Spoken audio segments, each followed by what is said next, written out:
Meredith. Okay. Thank you, Hanan, and I will see you at 9 a.m. tomorrow morning.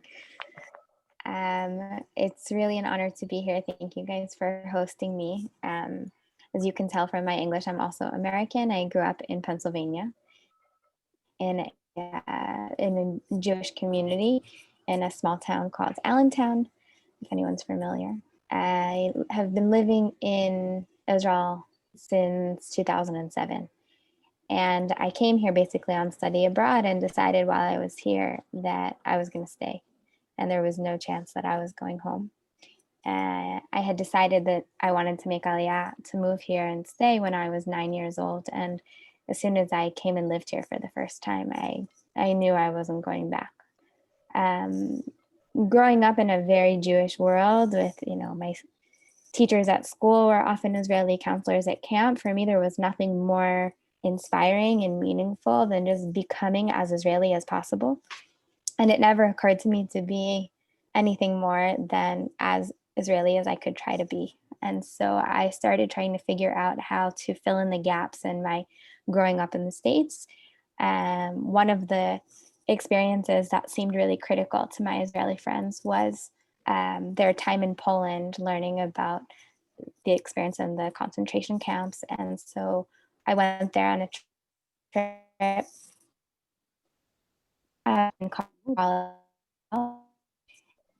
in Belgium, in Poland, at one of the camps. I saw my name actually written on a memorial. And my family lost track of what happened when they moved to the States to the rest of the family. And so for me to see my own name carved into a wall of a former gas chamber was enough for me to decide on the spot that I was dedicating my life to making sure that we were safe and that we, the Jewish people, were going to stay in Israel. Never occurred to me to think about anything other than us. And so when I finished university, I drafted myself to the military. And I was actually received a position as a criminal investigator.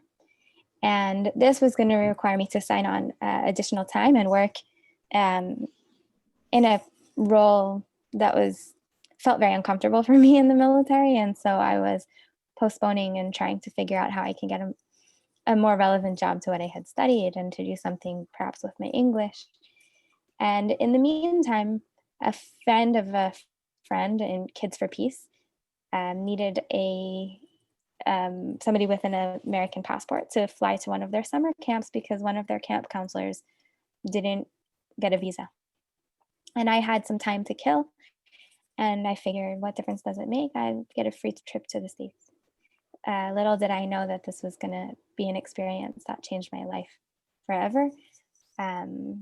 At camp and Kids for Peace, there was a group of 12 Jewish Christian men, aged 12 years old.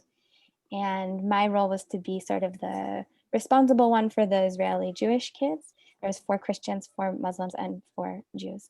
And so while I was technically responsible for the Israeli kids, I was on a team with the other advisors, the Christian and Muslim, and we were trying to take care of our group and coordinate, their food, their eating restrictions and keeping Shabbat and all the things that they need.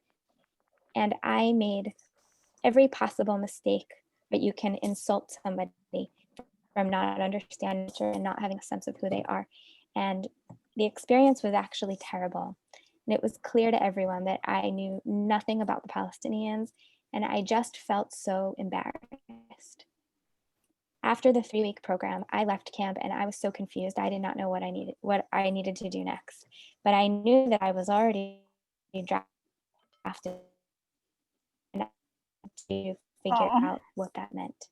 I was so confused. I ended up going back to Allentown and speaking to some of my teachers, saying, why didn't you explain the conflict to me? Why didn't you teach this to me? How did I grow up my whole life in this entire Jewish context and not know the complexity of the conflict? And I felt that this was a crossroads where I could maybe stay in the States or try to in some way pretend that my decisions that I had made that were so Zionistic, I could undo them somehow. And I wasn't sure what direction to go. And I decided that I would use the fact that I had this upcoming military service to try to really learn the depths of the conflict from our side.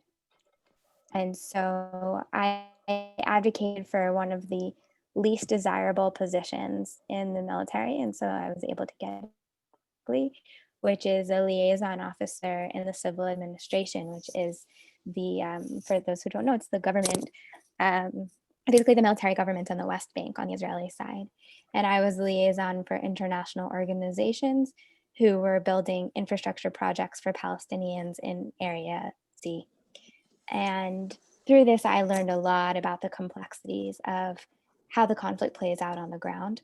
I worked in settler communities and Palestinian refugee communities, and I was often the only military person in the room between the two sides with the international organizations, be that the UN or government aid agencies from around the world.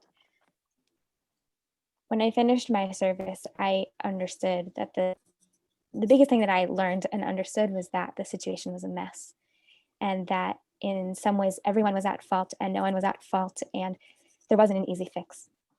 I studied community development at Hebrew University and became very close with Rabbi Michael Melchior, who's a religious Zionist rabbi who has dedicated his life to religious peace building. A few years working there, I decided that I was going to go back to Kids for Peace and try to work at the grassroots level instead of the track to diplomacy side, in which I felt personally more connected. Back at Kids for Peace, worked for several years, became the director, and a few years ago, everything seemed great. I was running a large organization. We had a lot of US government funding. I had 500 active families with different summer camps around the world. It felt like nothing could be better. The programs were running smoothly. We were engaging more and more youth and their parents in long-term programs. We were evaluating, working with think tanks. And then the US government cut the funding. And instead of being a $1 million a year organization about to sign another large grant and another large grant with all these renewals, and we were the superstars of the cross-border peace building work, I made one really big mistake, which is that I let the percentage of one donor take over more than half of our budget. And I had to suddenly raise a ton of money from all new sources very quickly. I had to restructure our programs and our organization, and I learned every possible issue that you can have running a small NGO all at once. Through that experience, I was also pregnant with my third and out in all the evenings during the week with all of our youth programs, away on weekend seminars, traveling around to different summer camps, and it was getting to be a bit too much. I knew I needed to step down from running a youth movement at this stage, but I couldn't get out of the game. Plus, all of these new donors that I had just recently pulled into the field were asking really deep questions, and I wanted to help them answer them.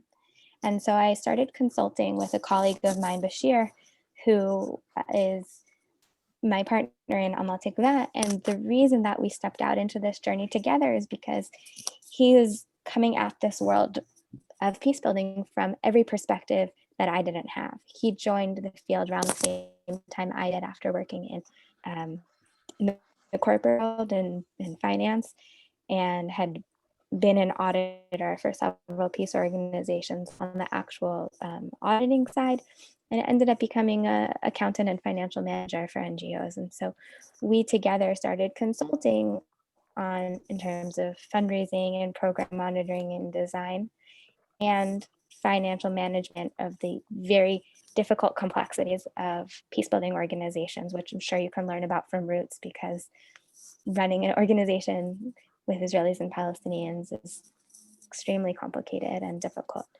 And so we were consulting for a while, and it seemed like, hang on a second, we're serving the organizations and we're serving the donors. Something's not right.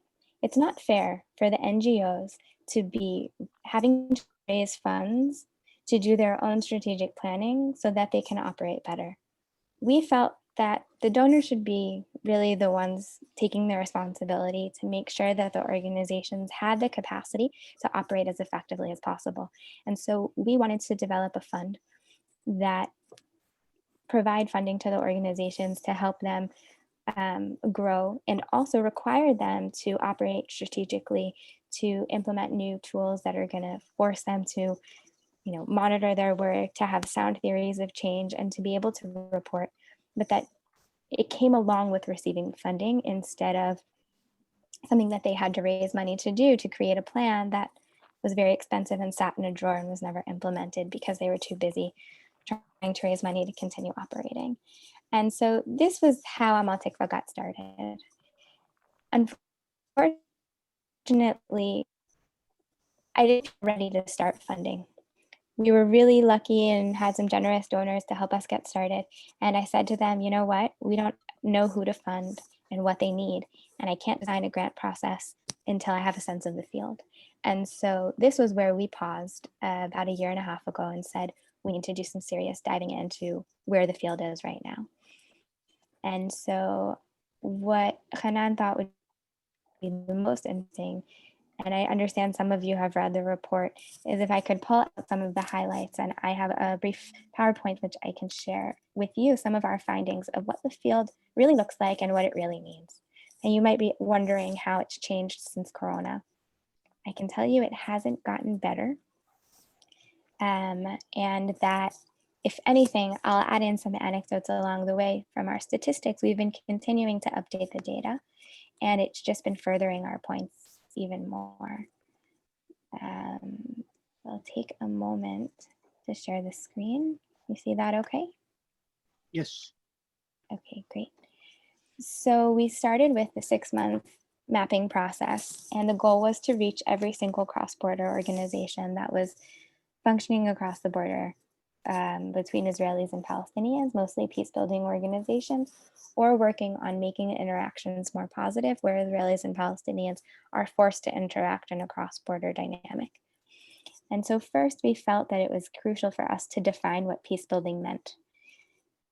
We define organizations as peace-building if they're working to reduce hatred, tension, and violence, to increase quality of life, or to improve systems of interaction. And we can come back to this slide if you want any clarity during the question and answer session. The truth is, Hanan, I'm actually fine if people want to interrupt and ask questions, unless you prefer it be more. It's totally up to you. I'm really fine with that. If people have questions along the way or want to stop me, you can just unmute yourselves and ask a question. If not, we'll have time at the end, I'm sure. And so we started by reaching out to all the organizations that we knew, to reaching out to the other convening organizations and asking at the end of our meetings if they could take a look at our list and see if they thought we were missing anyone.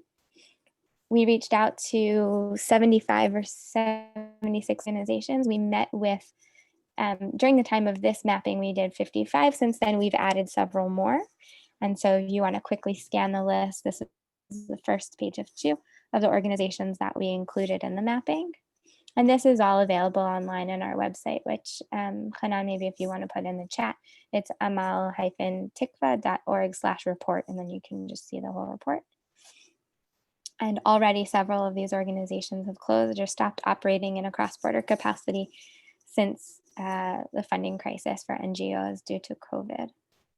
Now, when we started the mapping, one of the most interesting things that we found, which I was not expecting. The website again? Amal. Yeah. I can actually put it in the chat if you want. Yeah. There, the full report is there. And we'll be coming out with an updated version in the next 2 months, hopefully, which I can speak more about at the end as well. So one of the most interesting findings from our research was actually how peace building has changed over the years. And so most of the organizations that were founded in the pre-Oslo era focused mostly on youth dialogue and education. In the post-Oslo era, there was more of an energy around peace and this sense of peace is on the horizon, it's one step away. And most of the organizations that were founded during the post-Oslo, pre-Second Intifada period focused on common interest, on shared space and shared projects. I can give you more examples and details later if people have specific questions. During the Second Intifada, when violence was at an all-time high, especially in Jerusalem, and peace building was a bit more complicated, this is where groups that were formed in bringing Israelis and Palestinians together focused more around leadership, on human rights issues. And this is where you see a big influx in interfaith organizations coming onto the scene.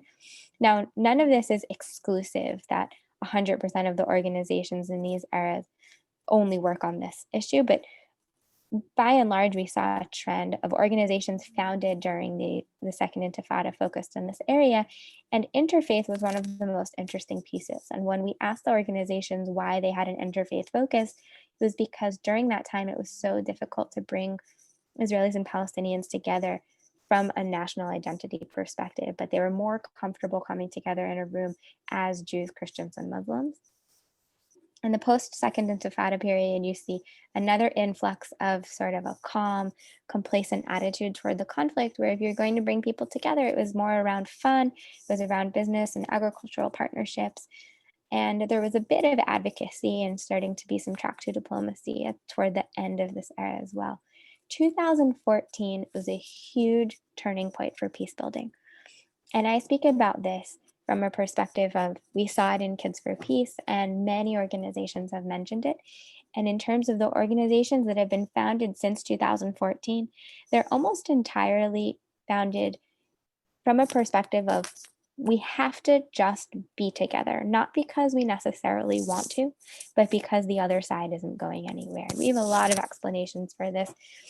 But basically the violence over the summer of 2014 and the year or so preceding it, succeeding it, it caused people from Israeli and Palestinian society who had never been engaged in peace building before to realize, okay, the other side isn't going anywhere, and so we need to start to figure this out. And this is where you see an influx of religious Zionists starting to get involved in peace building. This is where you see Palestinian refugees and Palestinians who come more from areas that are more deeply affected by the conflict that had not previously been engaged in peace building. And a lot of the times when they tried to join the older organizations and the peace building organizations that had a different attitude, they didn't really feel welcome. And so here that same timeline is broken down a bit into who is leading this work. So the organizations founded in the earlier stages are still led mostly by secular Israelis and Arab Israelis, and mostly coming from the center of Israel or the north. In the organizations founded in the right post-Oslo era, you're still seeing a lot of self-identifying secular Israelis with West Bank Palestinians, which is more of a Ramallah, Tel Aviv kind of partnerships. In the Second Intifada era, where you have a lot more of interfaith work, and you're starting to see a leadership of organizations led by religious Israelis, and you're starting for the first time to see Jerusalem Palestinians get involved. And then as it moves forward toward 2014, you can see that religious Israelis are actually dominant in leading peace organizations on the Israeli side. And 100% of organizations that are led by Palestinians that were founded after 2014 are led by Jerusalem Palestinians, which is a very unique group. Now, peace NGOs in Israel-Palestine are still majority Israeli-led. 55% of the organizations are led by solely an Israeli director, and 27% of them are led by co-directors, where there's an Israeli and a Palestinian. Only 18% of the organizations are led by Palestinians themselves. The Palestinian backgrounds of the leadership is interesting in itself. I'll give you a minute to take a look on your own and to walk you through it all. Now, we asked the leadership themselves what brought them to peace building. And this we coded after the fact, and the data that we collected on this question was really narrative.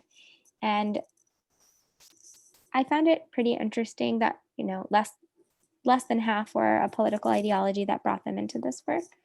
About 11% were trauma Usually in those cases, it was a violent experience, whether it's as a bereaved family member or a combatant, a soldier, experience in prison. Is a relatively significant percentage of leaders of peace organizations who came into this work after experiencing some kind of life-altering trauma. And with 25% just looking for a career opportunity or out of curiosity, that was much larger than I was expecting in terms of people who didn't necessarily come into this work for peace building. Maybe if they started because they were a basketball coach and came into a basketball program for peace, or came into it because they're a photographer and started doing a photography program for peace. This is sort of the area that we meant there. We surveyed the organizations in terms of who they're actually targeting, and the vast majority are reaching out to students and young professionals, youth and children, which is really encouraging because most of the research on the spoilers in peace process in Israel-Palestine and who is usually targeting or inciting violence, it starts at in this exact age group. And they're also the most malleable. There's a report that's going to be coming out in a few weeks by Khalil Shikaki, who have you had speak on these groups at all? No. Who's doing some really interesting work on youth perspectives and the switching the mindset of peace being possible. And so this was an encouraging finding. And of the organizations that are engaging Palestinians, 37 of them were engaging East Jerusalem Palestinians, 32 West Bank, and 16 organizations were in some way reaching out to Palestinians from Gaza and peace building efforts with Israelis, which was way more than we were expecting. A less encouraging statistic we found was the annual participation. A lot of the organizations were not reaching huge numbers in terms of the population. And a lot of the research has shown that without reaching a critical mass in either society, people aren't going to be excited about, believe in, and craving peace. And so you can see the middle numbers here. Several organizations reach less than 100 and as low as in the 20s per year. And very few organizations reach more than 10,000 people per year. And here's the breakdown in terms of who they're targeting on the Palestinian side a bit further.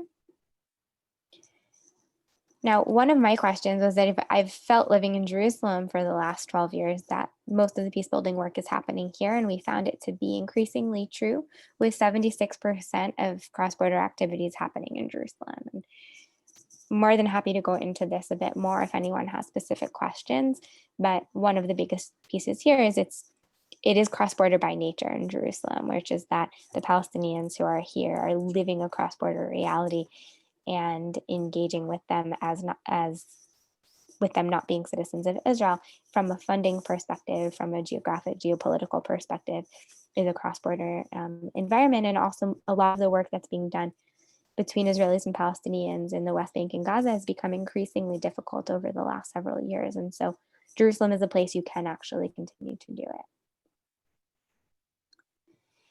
And so with that in mind, we asked the organizations, who were they trying to reach out specifically to Jerusalemites, or was it Jerusalemites that were interested in participating in the programs? And so of the organizations, more than a quarter of the organizations were just 100% focused on Jerusalemites. In these middle areas, from 25% to 75%, they were not necessarily targeting Jerusalemites, but that's who the populations were in terms of participants. And only 14% of the organizations did not have any Jerusalemites in their participants. We then went a little bit deeper into their theories of change. What are the actual methodologies that they're using to bring Israelis and Palestinians together? And if anyone has any questions on what these terms mean, I'll be more than happy to go into it. You all seem kind of veteran peace builders who may have a sense of this work. Now, contact and counter theory is basically the idea of bringing people together is going to be enough to change their perception and encourage them to be more peaceful. And this theory has been proven that it's not enough in peace building. And so we were concerned that the field was going to be very heavily leaning toward just bring them together and that's enough.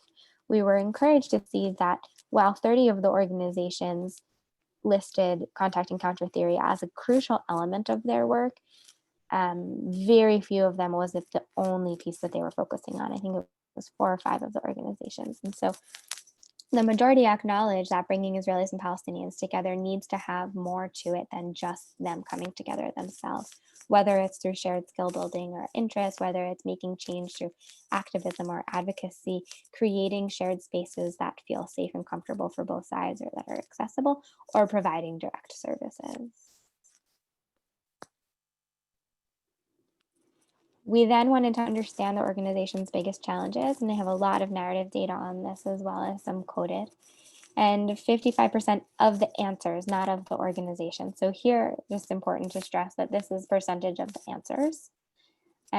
So really it was nearly every organization listed funding as a challenge, but they also listed other issues as well. And so I would then ask them, okay, great, you have, now imagine you have all the funding in the world, what are you going to do with it? Then a lot of them spoke about huge problem. Funding won't necessarily solve it because there's not enough people working in this field. We're being, underpaid and overworked, and there's a lack of training, a lack of support. One of the biggest challenges that we found, and that also, the Amal-Tikvah team, we've all experienced it at different stages in our own careers, is that we are Israelis and Palestinians ourselves. We're not outsiders. We're not exempt from this work. And so we're coming to the office or to our computers nowadays with our own baggage of being part of the conflict ourselves. And so, in terms of the pain and the challenges, the staff need a lot of support, aside from professionalization, aside from all of the other everyday challenges of working in nonprofit. People who are working in peace building in a live conflict need a lot of support and opportunities to process the day-to-day experience of engaging with your enemy. And so this is something that we put in our recommendations, which you can find again in the report more, as something that needs to be offered inside organizations themselves. And it also needs to be offered to the field as a whole, which is one of the areas that we're providing support to the organizations that we're working with, such as with Roots and the program that we call Field Building 360. Infrastructure support is another huge issue. The cross-border nature of the work makes everything about getting together very difficult, whether it's meeting spaces and the lack of meeting spaces, permits, the difficulty for for Palestinians to get permits to go into Israel, for Israelis not feeling safe and comfortable and technically not being supposed to go to areas in the West Bank, whether it's making payments for as an Israeli entity to a Palestinian employee and vice versa can be very difficult.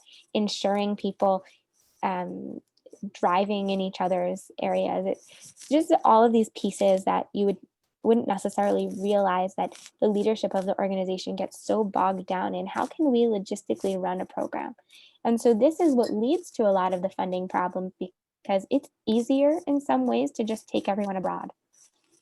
You can more easily figure out how to raise a much higher dollar value per participant and get them all to the US or to Turkey or to Cyprus than it is to figure out how to actually get together here. And so one of the recommendations in that we are trying to figure out how to support the field with in Amal-Tikvah is to provide infrastructure support, to provide financial advice, legal advice, meeting spaces, to make it much easier for organizations to actually be able to get together. So that doing this work on a day-to-day basis is not only happening on one-off experiences when you're able to raise enough funds to get everyone to go abroad, but that we can actually implement it as part of our day-to-day lives and build much more ongoing relationships. Recruiting Israelis is actually another really commonly mentioned issue, which is that Israelis feel complacent. There's less of an interest in keeping them in the programs is difficult because they have very busy schedules, whether it be youth programs or other level programs. Israelis don't have as much of a need right now at this particular moment in the conflict to be engaging with Palestinians. And so the program has to be top notch in order to keep the Israelis engaged. And normalization is a term which refers to a boycott of engaging from the Palestinian side with Israelis because of the power dynamic of the Israeli occupation. And that, is a very strong issue for Palestinians that keeps them from participating in any program in which we're engaging with Israelis in a capacity, I guess in any capacity. And very few acknowledged it, but we saw it as a huge issue, was measuring impact. And so one of the biggest focus that we work on in field building, and that we're trying to bridge the knowledge gap with a lot of the research that's done on peace building, is how do we measure impact? How do we create a sound theory of change? What has research shown are tools and our methods of peace building that are the most meaningful and the most impactful, and how can we help bring that down into the field? Other things that we notice is that the organizations doing peace building are tiny. Nearly half are under $200,000 a year operating budget, which is really small. Actually, the data, since we've collected from more organizations, is more than half of the organizations operate with a budget of under $200,000 a year, well over half at this stage, and most have really tiny staffs as well. A recent USIP report, which monitored this same work, but from a donor perspective instead of from an organizational perspective, basically showed that impact is only possible if the field scales, reaches a critical mass, and becomes sustainable, which I found really interesting when we asked the organizations, without telling them that, what they, how they define success and what they feel would be really a way to show that they were succeeding. And it was exactly that. It was being able to scale their work to reach a critical mass and to become more financially sustainable. And so in summary, some of the key obstacles that we found in the organizations: there's overlap and redundancy in specific subject areas. There's a lack of trained professionalism and opportunities for trainings, as well as support for the leadership of the organization. There's program quality challenges. There's cross-border nature of the work and the infrastructure that is part of what leads to the problem in program quality, because you can't rely on the location, you can't publicize, you aren't sure until the last minute if things are going to fall into place. And being so bogged down in logistics makes it very difficult to focus on content. There's a serious lack of funding in the field. No wonder, with all of these complications in peace building in this very complex reality. And even if all of the funds arrive tomorrow, there's a lack of capacity at the moment to implement them. And so our recommendations is to turn all of the obstacles into opportunities, which is that the organizations that are operating right now have scalable models. They need the tools and support to figure out how to scale their models. This is why I'm working with Roots. This is why we chose them for the field building, because I believe they're really onto something, and we can see that there's magic in the work that they're doing. And all we need to do is help them frame it in a manner in which they know exactly how to take what they're doing and bring it throughout other places in the West Bank and neighboring communities. And we can see that this is happening. There's dedicated leadership. Anyone who's willing to suffer through all of the complicated nature of managing peace building programs is in it with their heart and soul. That was true before all of the funding cuts with USAID. It's even more true now post all of the funding cuts with COVID. And the people who are here are willing to do anything to make this work happen, and they deserve and they need the support. Civic engagement and skills and language is what organizations have been focusing on now. They're seeing that dialogue is not enough. It does need to be happening, and it needs to be happening in parallel to learning each other to be able to create a culture of peace, and through skill building, through learning each other's languages, and through civic engagement. If we can aggregate support by having a space that's providing infrastructure support, whether that be legal, financial, permits, meeting spaces, all different types of areas of support that organizations in this field are lacking, that might be able to allow organizations to scale and grow faster. We need to increase the amount of funding in this field, and we need to build their capacity to implement their funds. And so I'll stop here. I just spoke for a very long time. And I saw that there were some chats, but I was not able to multitask that much. So Hanan, do you want me to, should I read some of the questions in the chat first, or? Close the screen share so we can see everyone on the okay. screen. And then indeed you can look, you want me to read the questions or do you want to read them Sure, yourself? you can read the questions. I'll take a drink. Okay. So the first question is from Lisa, and she writes as follows. Are there differences in terms of impact or operational capacity between those groups led by Israeli-only directors compared to those co-led by Israeli and Palestinian directors? Interesting question. I would say that in nearly, I would go so far as to say in every model of co-director, co-leadership that I've seen, it's not that two people have the same job, right? One person is managing, right? And one person is doing some other element of that work, right?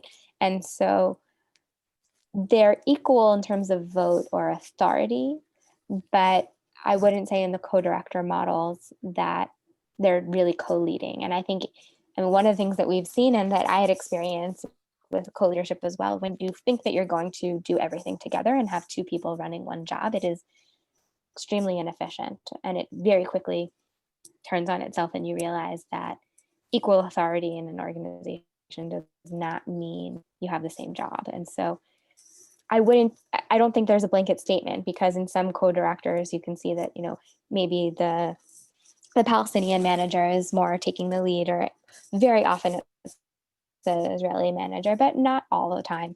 And so it's hard to compare it exactly like that, I guess. There's very few Palestinian-led organizations, and usually those that are Palestinian-led are more service-oriented, and the whole team is Palestinian. And so I can't really compare. It's like apples and oranges. I think there are other challenges. Can I ask? Oh, hey, Jake.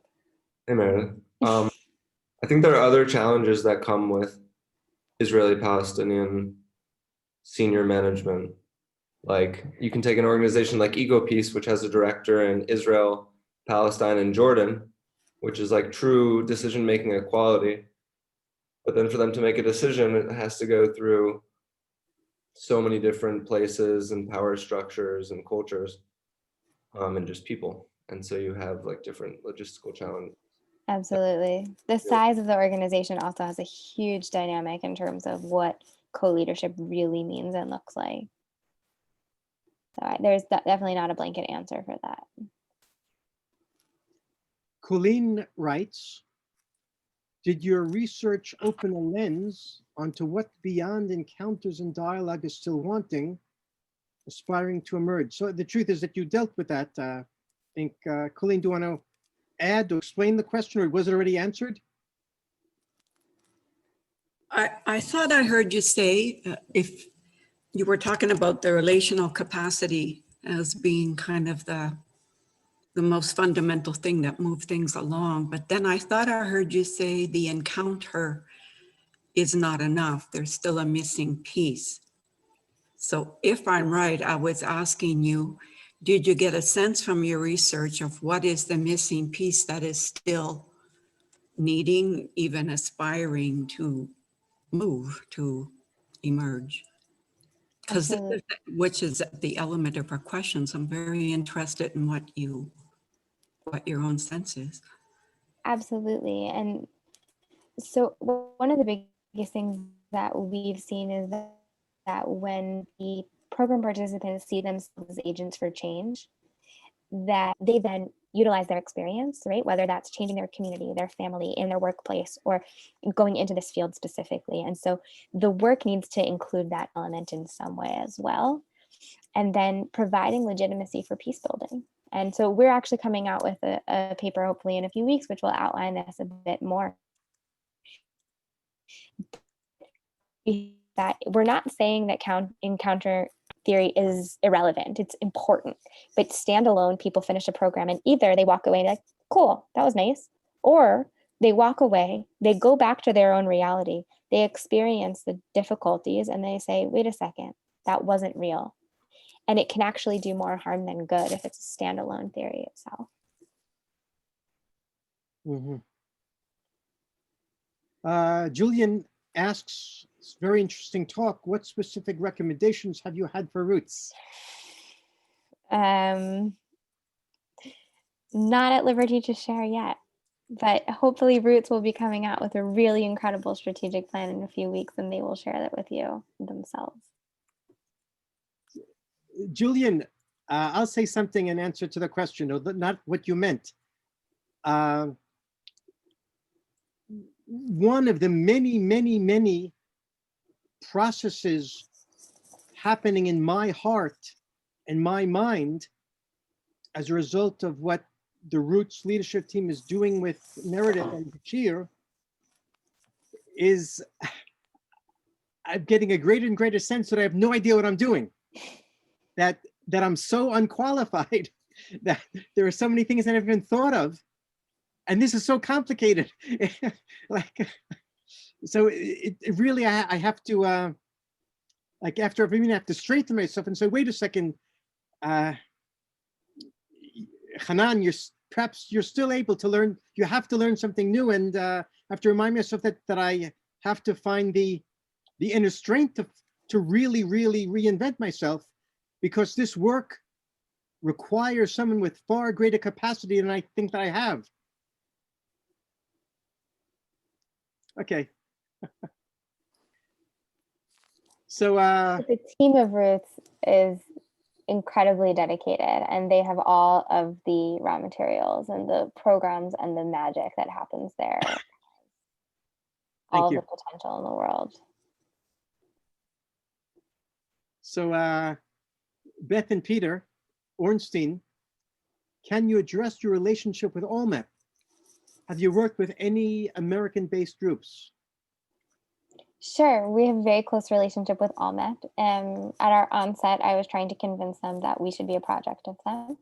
And then afterwards, they decided that maybe we should reconsider and be a project. We've been kind of back and forth. We're actually in a strategic process together to define our relationship more efficiently. But for those who may not know, ALMEP is the Alliance for Middle East Peace. They're a US-based NGO, which is member-based with organizations. And you should all come to their event tomorrow. It's late tomorrow, Tuesday. It's going to be really incredible. By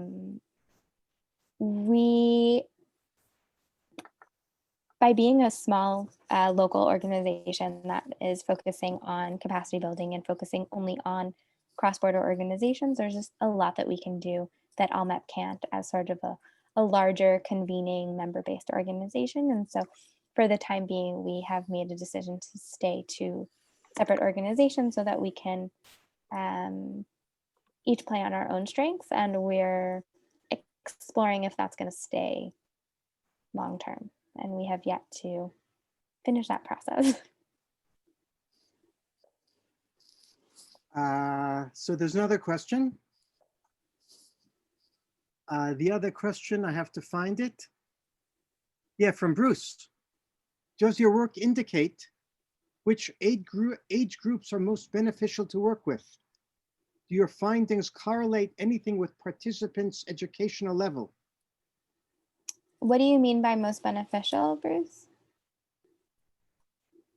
You're muted. You're muted. We can't hear you. Bruce? Yeah, I'm wondering if in terms of an organization's impact on the participants, does that correlate at all to age or educational level? So, I mean, we weren't really able to measure organizations' impact on their participants for them. And so this is a section, and you can see, I write that a bit in the report. We even considered not trying to analyze their impact at all because it's anecdotal based on their own reports of their impact. And so I didn't go into that so much, just in terms of who their target audiences were and what their reach was. There are some other studies. There's a BICOM study from 2017 that goes a little bit more into organizational research. I can send Hanan a link to it if he doesn't have it. Maybe he can share it with you guys after. Or you can put it in the chat if you want. Yeah. Can I? Oh, I can actually put an attachment. Yeah.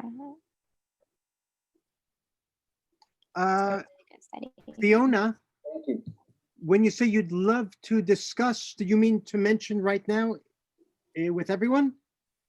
I can just very quickly tell a little bit about our projects, and I would love to discuss a little more with Meredith, definitively. So Coexistence in Switzerland has hosted since 2006 dialogue groups. So it's over 30 groups, 33 groups so far. And one of the things that I realized 2 years ago when I was having a dinner with two people who had worked on two different groups is that in fact they didn't know each other, and that they were not very much aware of the approaches and the assumptions that were behind their work. And so the project that we are working on is in fact to co-build a workshop for the facilitators that we have hosted so far in Switzerland, to take them away for 10 days and offer them the possibility to just like discuss and share together. Because I understand that there is no overarching organization that brings together all the facilitators and allow them to exchange experiences, share their issues, maybe also frustrations, and learn from each other. So I see a lot of, and the whole question of processing the emotions, processing the difficulties, which are very methodological, but are also emotional. I think I see a lot of parallel with the work that you are doing. And as we are in the process, in fact, of building the questionnaire to be able to co-build, because the idea for us is very important, to be able to co-build the projects and the content of the workshop with them. Seems to me that we would be able to, I think that there is something to be learned and that could be leveraged. So I would love to be able to discuss with you separately. Yeah, that's amazing. It's a huge need. I'm really happy you guys are doing that. Great. And the other thing I had a question about is scaling. You were talking about scaling, the ability to grow and involve more people, but how do you scale up when at the same time the type of work that needs to be done, it requires depth and requires time and requires authenticity? So you see what I mean? How do you balance those two things? I struggle with that question all day, every day. I think that's the $1 million question, right? That's what's so hard about it is we were just talking about this last week with Khaled, right? With the Palestinian co-director of Roots, is that you have to maintain small groups and they have to keep meeting over the long term, and they have to run projects together, and they have to experience change, and there have to be a lot of those groups, and there have to be a ton of those projects, because if we're not reaching a critical mass of societies, then the perspectives against the other aren't going to change. We can't possibly be more polarized than we are now, right? Yeah. So it's basically training more people to be able to accompany. Yeah, I don't think that having every program bring in more and more and more people is sustainable either, because you need the deep, long-term, intensive work. And so it's a combination between more small groups and different levels of society, right? We're not going to reach every single kid in Israel, and we're not going to reach every single kid in Palestine. But what we can do is, make sure we're reaching a significant percentage of kids and a significant percentage of professionals and a significant percentage of women and of political leadership and of religious leadership, and try to get, a lot of people at all levels of society. And hopefully that will have some big effect. Okay. Thank you. George Douglas would like to ask a question. So George, this is your opportunity. Thanks, and hi, Meredith. Hi. I'd ask this question, having read your paper. I think when I think of most entities that would support peace-building organizations, I think they would support the organizations based on a combination of short-term goals and long-term goals. And by short-term goals, the kind of goals you listed in your paper as reducing violence, creating more understanding. But there's also the long-term goal of ending the conflict. And I think for some supporters, ending the conflict, that long-term goal, even though it's understood it's a long-term goal, may very well be more important than the short-term goals, or at least as important. So I'm curious as to why in your paper, you really chose to focus on, I think, the short term. I wonder if Hanan, if you'd be interested in talking through a little bit about what we were talking about around this in Roots, or if not, then I'd be happy to take the answer. Just it might be the most interesting. I'd be happy to hear you deal with the question. Okay, beseder. It's a really important question. And so this is why we spend a lot of time thinking about within the organizations, our conflict analysis, right? It's where do we fit in? Because if we're measuring our success against did we end the conflict, then we're all failures all day, every day, right? When I was a young director in Kids for Peace, and every time there was an attack or there was a stabbing or there was some sort of violent event, I took it personally. Like I personally failed. Kids for Peace didn't bring peace. It's over. I may as well leave, right? You can't measure yourself up to that. You can measure yourself up to were we able to reduce violence among youth in Jerusalem, right? And understanding the role that we have and how that contributes toward ending the conflict is really critical, because otherwise it's just not manageable.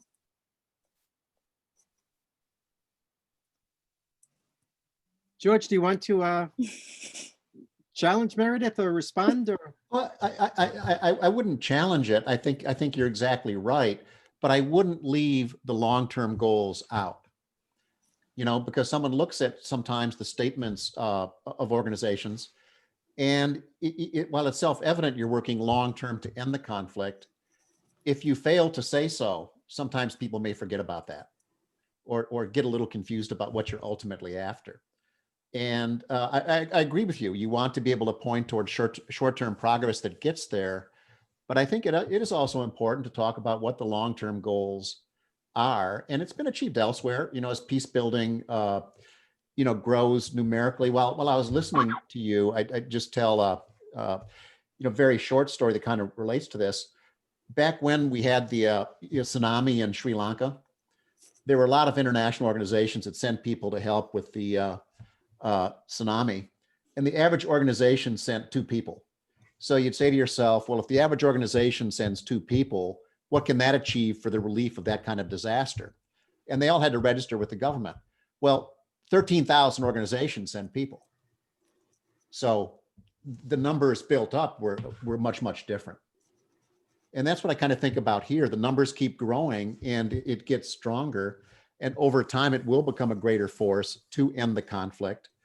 And I agree with you, Meredith, about pointing out the short-term goals, but I would probably include some of the long-term goals somewhere in the document. I hear you. okay, let's go on to the next question. I'm just looking at the list. Colleen, I guess it's your turn again. You can unmute yourself if you'd like. Yes. I forget my question. Read it out loud, Hannah. I'd like to share a perspective on peace building as a field that is now in 2020 moving into deeper ground root. I'm not imagining that I'm going to say something that you don't already know or that nobody has heard before that's in this call. But a couple things. I'm a peace psychologist, and so I always come at it from a fairly developmental point of view. But a couple of things occur to me as you talk, and as you may well know, and appreciating also you're talking to us today from the Israeli-Palestinian perspective. One thing that's being acknowledged, at least in North America, is this sense that peace building is a field, but it's really about not so much the action of building peace as it's about removing the obstacles so that peace could naturally grow, because it's within our nature to want accord and harmony. If we remove some of the developmental legs, like fear, like a sense of not belonging, that we work not to build peace, but to dismantle what's in its way. So that's coming into the peace building literature, as you may well know, Meredith. And not that it's a right one, but it's going now into not dialogue per se, but deep dialogue, which Roots does really well. Hannah, I think you know very well what you're doing. You just need us to remind you. And another thing that comes to mind that we are continually stepping back and revisiting is the power issue. I don't know, Hannah, if you feel that this is what's happening or not, or Meredith, this sense of Israeli, Palestinian, Christian, these networks are beautiful and they're co-led and co-convened. And still there is a power differential that Roots is very good at bringing out. And maybe that's the magic, Hannon, that it's about memory and perception and how I feel about myself in that space. So as we were doing some of this work in Africa, and as I learned from being in the Holy Land, the whole element, the whole stage of opening the space, creating the space psychologically is huge before you step into action. And so that one of the goals, existential and practical, is what is it that opens the space truly where trust happens. And when I watched you, Hannah, when I watched Roots and the Holy Land Trust when I was there, that was where my biggest change in life came, because I saw you doing it and I wrote about it. It's very beautiful, Hannah. So Thank you. long, short, the issue of focusing on what is naturally emerging and removing the barriers and seriously looking at the power issues when we open space. Do you have any sense of at what you could share with me, Meredith, that you're learning, or with us? I'm sure some of you have read Catch 67 by Micha Goodman. He speaks a lot about that in Our Conflict, and it's a very controversial topic here. And I think it relates back to also what George was saying in terms of defining, you know, an end of the conflict. And there's this controversy around, you know, defining what an end of conflict looked like, or creating a reality that has become more peaceful. And at what point is that conflict over, or are we always working toward that? I'm very close with the Reverend Dr. Gary Mason from Belfast, and I'm very honored to get to spend an hour with him a week learning about these kinds of questions and how it's applied in their conflict, and how what we can learn from that here. And so I would recommend reading, I'll read it in the chat, reading Catch 67 with an open mind and thinking about some of... Is this Gary the author of that?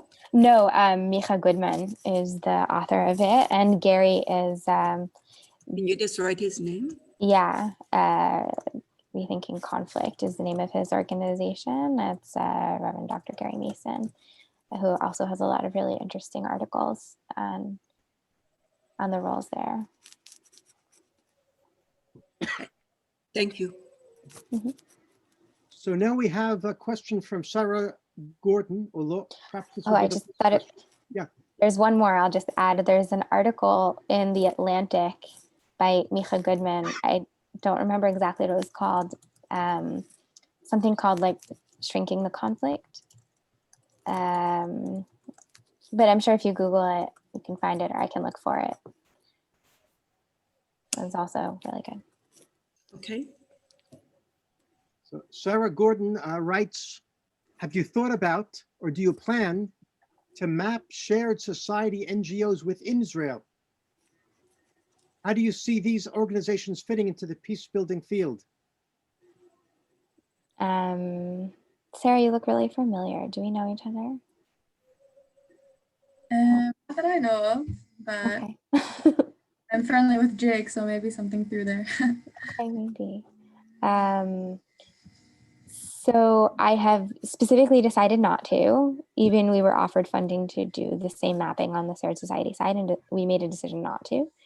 I do see the role of engaging Israeli Arabs as really important and not my focus area. And so Bashir does work in the shared society world. And so if he were on the call tonight, he would probably have more to add in that regard. The main reason is that there's a lot more capacity, there's a lot more funding, there's a lot more support in that field. And we're specifically targeted towards supporting cross-border because it's really complicated. There's no funding. And I think it's really critical. Thank you. Mm-hmm. What we're going to do now is we're going to close. And then after 2 or 3 4-minute closing, anyone who wants to stay on the call for a few more minutes and ask Meredith questions in a more intimate atmosphere is certainly invited to do that. So first of all, thank you very much, Meredith. Thank you. I'll say that there are certain points in your presentation that I almost cried because of the sense of self-recognition. Like you said things about the difficulties of all these organizations, and she's talking about me. She's talking about us. She knows exactly how we're feeling and our frustrations and our needs. So it's just really good to feel that someone understands you. Thank you. For the larger perspective, the personal Thank you, perspective, the larger Hanan. perspective. Thank you for doing the work. Thank you for pushing us and helping us to do the work even better. I hope so. So I'd like everyone to know that for the next 3 weeks, we don't have these Sunday events. We're taking off the last 3 Sundays in December, and our next event is in January 10th. What's happening January 10th at the same time that we did this week's event is that Dr. Sarah Bernstein, the executive director of the Rossing Center for Education and Dialogue, is going to make a presentation called Healing Hatred, a Personal Journey. And I really urge everyone to join us. Sarah Bernstein, Dr. Sarah Bernstein, Healing Hatred, a Personal Journey. Also, I'll remind everyone to look at the Roots website, friendsofroots.net. As I always say, don't go to friendsofroots.org. It'll bring you someplace else, bring you to China to buy roots. We're not selling roots, we're selling peace. Friendsofroots.net. We've said many times that we need your help in continuing these Sunday presentations. A $15 suggested donation is what we're putting out there. Of course, if you're able to give us more, that's important and that's great. But $15 would seem to us to be good suggested minimum. And you can donate on the website, friendsofroots.net. Lastly, I think this is lastly, Meredith mentioned more than once OMEP, the Alliance for Middle East Peace.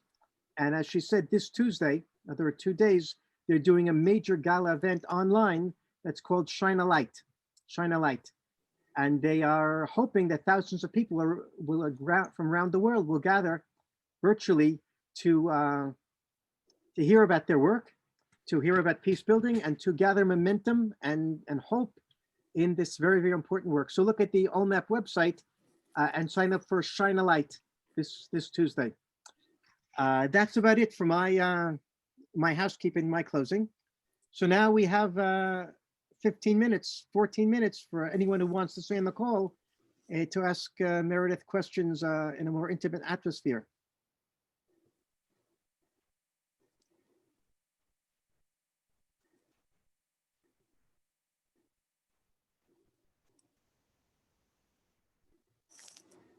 Anyone?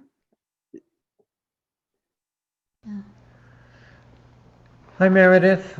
This is Pete Ornstein in Boulder, Colorado with Beth, and we are an American organization, so we specifically are interested in knowing what your relationships are or relationship is with American-based organizations.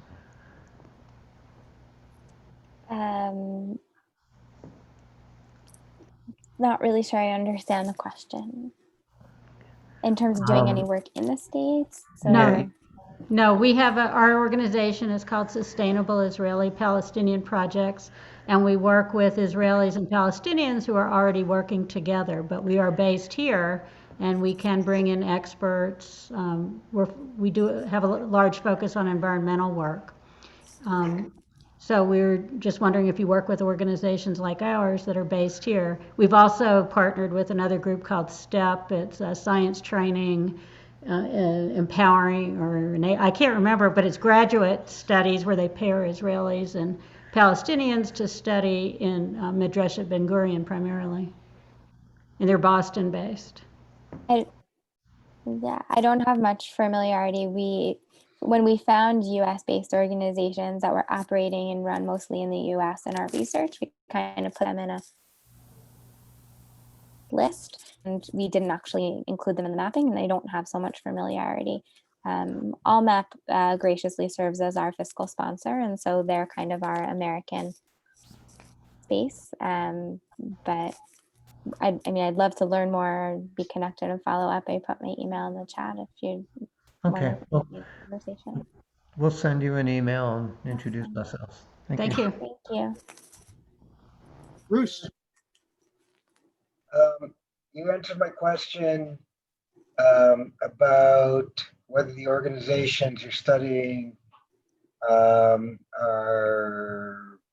considering how the rapidly changing relations between Israel and various Arab and Muslim nations might impact their approach. And you indicated in your answer there's some really interesting mitvim studies around that. Maza mitvim studies.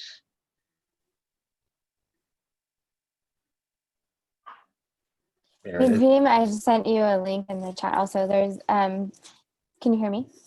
Yeah, thank you. Hello. Yeah. Yeah. Okay. Sorry, my microphone got stuck in my scarf. The truth is, I'm not sure that the organizations themselves are thinking about how they specifically are connecting. I know some are trying to get some funding in terms of the relationship to the Gulf states and the normalization deals, but I have noticed that, in some of the WhatsApp groups and some of the peace NGO kind of conversations, there's a lot of silence on it. And there's not as much conversation, I think, as there would be if it had been a liberal government that had brought these deals. I think there's a reluctance to engage with anything that was brought about by Trump and the peace building world, which is so anti. And so I've noticed that, maybe we should be engaging on that a bit more. And, by partnering with AllMap, I get to have some of these conversations at that level where I'm not seeing that something that's happening on the ground so much.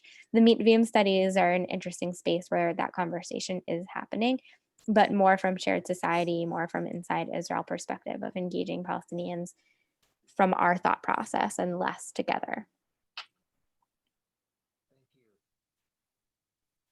Richard? Yes. Meredith, you've mentioned AllMap several times, and I am completely ignorant of that organization. And could you just briefly fill me in?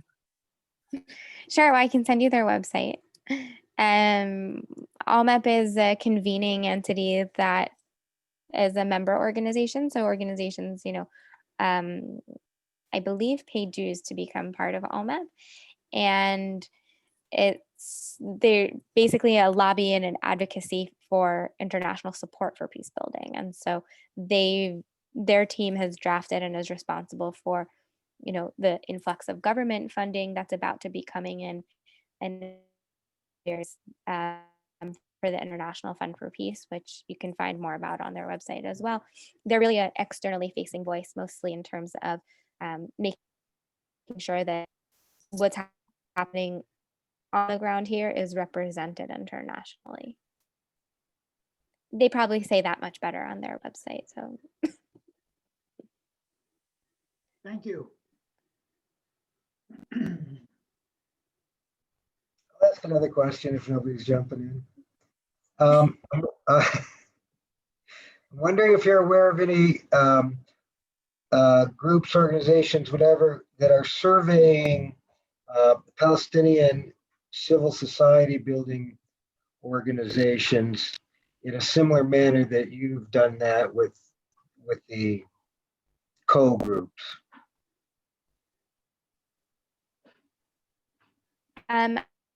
That Search for Common Ground is working on its embassy to specifically do capacity building for Palestinian-led organizations. And I know that ALMAP is part of our strategic plan, also including with capacity building grant, which provides them a person instead of who's the Palestinian civil society organizations like the Zimams and Tahrirs and Shuruk, those that side of the field. I don't know if it's just me or all of us, but you weren't very audible on that one. I can't hear you. Your connection was terrible in the past minute. Oh, mine? Yes, it was hard for us to hear you. Oh, I'm sorry. So I know that some of the other organizations, Search for Common Ground and ALMAP, are talking about designing these kinds of programs. I don't know of any that started already. We can't hear you, Meredith. Looks like we lost you. Sorry.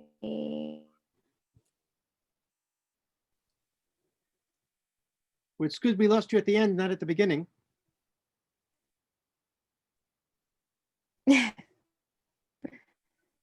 Connection may come back.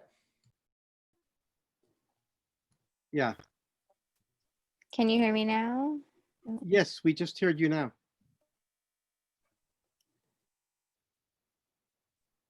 Okay.